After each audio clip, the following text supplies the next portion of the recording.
여름철에 입맛을 살려주는 부드럽고 개운한 열무 얼갈이 물김치를 담가 보겠습니다. 열무는 이렇게 20cm 정도 길이의 연한 것이 맛있습니다. 밑둥이 붙은 채로 가는 뿌리는 잘라내어 다듬으세요. 그리고 충분한 물에 담가 흐르는 물에 씻어 건집니다. 얼갈이도 비슷한 크기의 것을 선택하여 밑둥이 떨어지지 않게 뿌리 부분을 다듬고 깨끗이 씻으세요. 이렇게 다듬어진 듯 깨끗한 얼갈이를 구입하시게 되면 별로 손질할 게 없지요. 먼저 절여야 하는데요. 분량의 굵은 소금을 밑부분 위주로 솔솔 뿌리고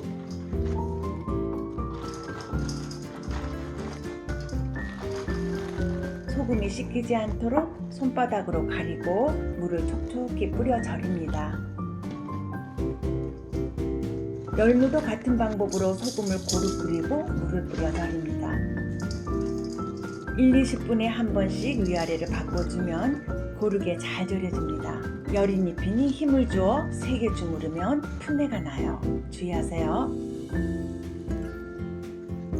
절여지는 동안 양념과 국물을 준비합니다. 국물 양념의 베이스는 보리쌀입니다. 깨끗이 씻어 불린 보리쌀을 3배 정도의 물을 붓고 끓여 푹 익힙니다.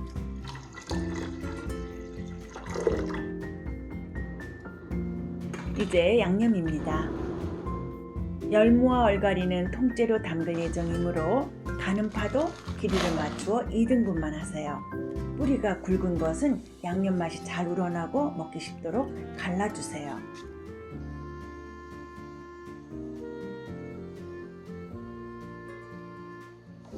홍고추는 씨를 대강 털어내고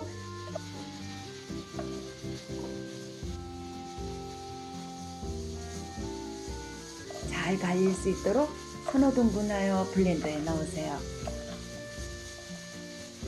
그리고 마늘과 마늘의 4분의 1양의 생강을 썰어 더합니다. 새우젓과 멸치액젓도 넣고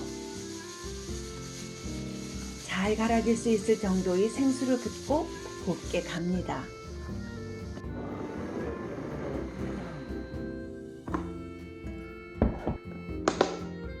큰 볼에 간 양념을 쏟고 마른 고춧가루를 섞어 불립니다. 이때 고춧가루는 매운맛의 기호에 따라 양을 조절해도 됩니다. 양파는 얇게 채 썰어 양념에 더하고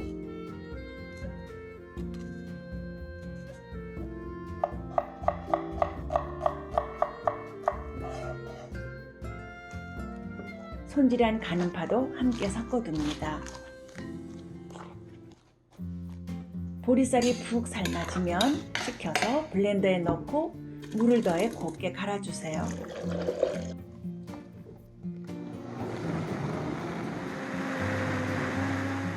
미리 만들어둔 양념에 보리밥 간 것을 넣고 고루 섞습니다. 넉넉한 국물의 김치를 원하면 보리죽의 양을 조절하셔도 됩니다. 이렇게 걸쭉하게 섞어지면 된 거예요. 얼갈이와 열무가 부드럽게 고르게 잘 절여졌어요. 이제 맑은 물에 흔들어 씻어 건집니다. 줄줄 흐르는 물기가 걷어지면 얼갈이와 열무를 양념에 넣고 뒤적뒤적 버무리세요.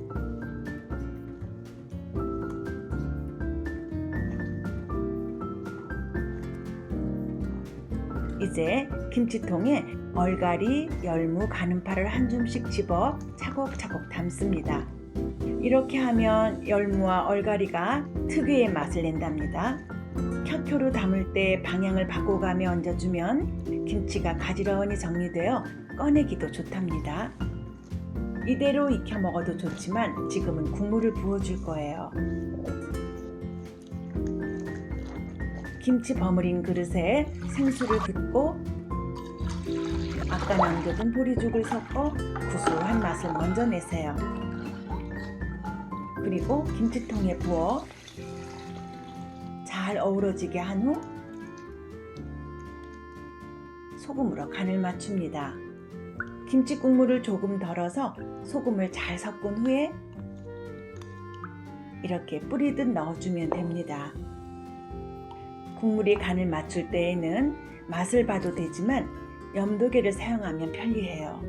잘 익은 국물김치의 간은 1% 정도가 맛있더군요. 얼갈이나 열무의 절여진 정도에 따라 국물은 0.7에서 1.2% 정도로 맞추면 맛있게 드실 수 있어요.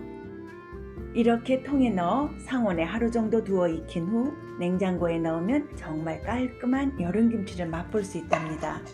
김치가 잘 익으면 이렇게 가지런히 썰어 그릇에 담고 국물도 넉넉히 부어냅니다. 미리 짧게 썰어 섞어 담가도 좋지만 이렇게 통으로 담그게 되면 열무와 얼갈이가 맛있을 뿐 아니라 얌전하게 담아낼 수 있어서 좋아요. 추운 겨울 땅속에서 자란 보리쌀은 찬 성질을 가지고 있기에 더운 여름철의 음식에 많이 활용합니다. 구수한 보리밥을 이용한 맛있는 열무 얼갈이 물김치. 올여름 무더위를 날리고 입맛도 개운하게 살릴 수 있겠지요.